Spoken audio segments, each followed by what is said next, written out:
Get your free copy of the complete tutorial at www.teachucomp.com/free. In Publisher, you can use the Find and Replace feature to replace text that you search for with replacement text within publication pages.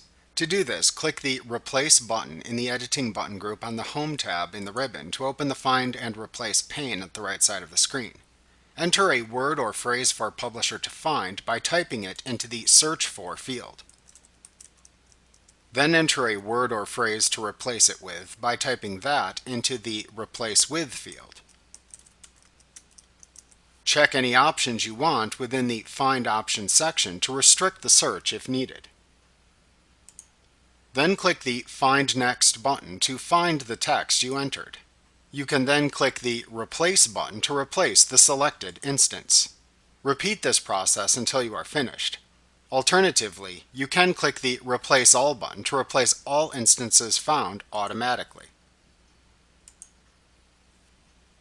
Like what you see? Pick up your free copy of the complete tutorial at www.teachucomp.com/free.